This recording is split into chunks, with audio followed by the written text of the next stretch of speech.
अगला विषय जिसको आपके सामने रख रहे हैं वो यूसीसी। इसमें आप तरह तरह से अटैक कर रहे हैं। पहले तो आप कहते हैं कि मुसलमानों के अस्तित्व पर सीधा आघात है, फिर अब मुसलमानों को डराते डराते आप कहते हैं हिंदुओं को सबसे ज्यादा डरना चाहिए, इससे यूसीसी आ जाएगा तो बवाल हो जाएगा।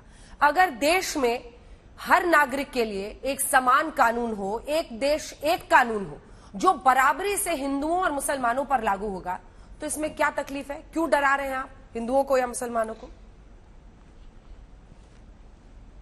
सबसे पहली बात तो यह है कि जिस किसी ने भी ये कह रहे हैं कि इस देश में एक कानून होगा, वो उनको संविधान के बारे में कुछ पता ही नहीं है। ये इस देश की खूबसूरती उसका प्लुरलिज्म है। दूसरी बात यह है कि उनको चाहिए कि जब आर्टिकल 44 के वक्त बाबा साहेब अम्बेडकर ने जो स्पीच दी थी, उस स्पीच में बाबा साहेब अम्बेडकर ने कहा था कि यूनिफॉर्म सिविल कोड अगर बनेगा तो वो ऑप्शनल होगा, और बाबा साहेब ने कहा था कि वो सरकार पागल होगी जो किसी पर थोपेगी ये फोर्सफुली और मुसलमानों को रेबिलियन पे उकसाएगी। तीसरी बात यह है कि आप कहते हैं कि देश में एक कानून, मैडम जो हिंदू मैरिज एक्ट है वो एक कानून कहां है? उसमें आपने तो एग्जेम्पशन दे दिया कस्टम के नाम पर, उसमें आपने एग्जेम्पशन दे दिया ट्राइबल्स को। आप बताइए कहां एक कानून, बताइए। आप एक कानून की बात करते हैं, गोवा में सिर्फ आज भी हिंदू मैरिज एक्ट अब वहां पे अप्लाई नहीं हुआ, और उसमें गोवा में उस पोर्चुगीज कोड में कहा गया कि अगर कोई हिंदू महिला 25 और 30 साल के दरमियान में उसको बेटा नहीं होता है तो उसका पति दूसरी शादी कर सकता है। आप देश में कानून की बात कर रहे हैं। मैं नरेंद्र मोदी को ये चैलेंज कर रहा हूं आपके प्रोग्राम से कि एक कानून छोड़िए, वो अपनी जबान से मणिपुर कह दें। चलिए मणिपुर कह दीजिए, मणिपुर कहिए। आप मणिपुर, आपने ट्राइबल्स को आपने कॉन्स्टिट्यूशनल प्रोटेक्शन दिया, वहां पर 2 कानून है।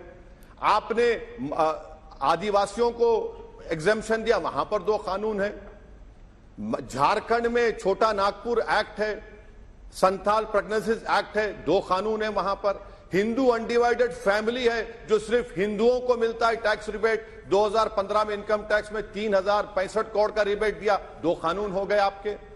कौन सी बात कर रहे हैं आप 2 कानून की? यानी आप जितने भी आपके हिंदू लॉज हैं या कस्टम्स हैं उनको आप प्रोटेक्ट कर लेते हैं। नहीं तो और देश के प्रधानमंत्री बोलते हैं कि 2 कानून कैसा चलेगा? प्रधानमंत्री को सर मुस्लिम कस्टम्स पे कौन आघात कर रहा है? आप तो खुद इतने बड़े बैरिस्टर हैं, आपको तो पता है कि कौन कौन सी चीजें आएंगी कानून के तहत। एक हिस्सा इसका, दूसरा हिस्सा हम आंकड़े दिखा रहे हैं। आपने खुद ही कहा कि हर धर्म में बहुविवाह है, आदिवासी भी है कई जो बहुविवाह करते हैं। अगर कानून बनेगा तो सब पर बराबरी से लागू होगा। हिंदुओं में भी होता है, मुसलमानों में भी होता है, आदिवासियों में भी कई जगहों पर होता है। उसके बाद तीसरी तरफ छोड़िए, फिल्म इंडस्ट्री में तो लोग अपना नाम बदल लेते हैं, मुस्लिम नाम रख लेते हैं, धर्म बदल के दूसरी शादी कर लेते हैं, क्योंकि 4 शादियों की इजाजत है। इसको क्यों ना रोका जाए? क्या दिक्कत है सर इसमें? अच्छा, चलिए अब आपको हम जवाब देते हैं। नेशनल फैमिली हेल्थ सर्वे का 2019 का डेटा यह कहता है कि हिंदुओं में 1.3 लोग दूसरी शादी करते हैं, मुसलमानों में 1.6। अब मैं आपको बता रहा हूं कि जो मुसलमानों में सेकंड मैरिज होती है उनको मिस्ट्रेस नहीं बोलते, उनको वाइफ कहते हैं, पत्नी कहते हैं, उनको मेंटेनेंस मिलता है, उनको इज्जत मिलती है। सर एक सेकंड आप डाल हम बात बस आपको बता रही थी कि जो नंबर्स आप कोट कर रहे हैं ना, मुझे पता था आप कोट करेंगे, मैंने पहले ही ग्राफिक्स बना दिया है। तो ओवैसी जी के साथ ग्राफिक्स दिखा दीजिए, अब आप बोलिए उस पर। बना दिया। हाँ।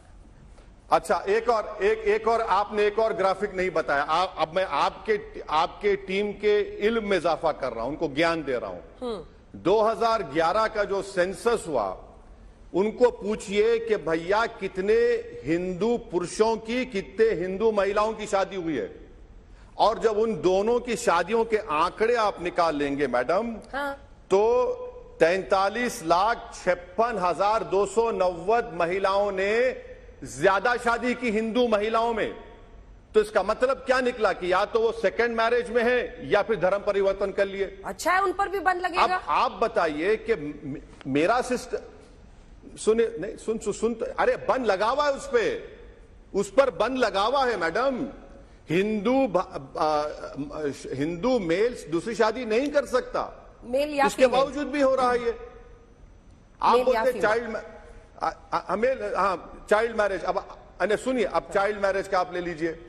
चाइल्ड मैरिज के गवर्नमेंट मोदी सरकार का डेटा कहता है कि 2 करोड़ 20 लाख चाइल्ड मैरिज हुए हैं, उसमें 84% हमारे हिंदू भाई बहनों के हुए हैं और मुसलमानों के 11% हुए हैं। अच्छा, हैरत की बात यह कि हिंदू भाई जो शादी होती है चाइल्ड मैरिज, वो मैरिज खत्म नहीं होती, वाइड होती है खाली वो। आप वहां पर भी वो कर रहे हैं, बताइए फिर। अच्छा, आसाम, आप नॉर्थ ईस्ट जाइए, पॉलीएंड्री होती है।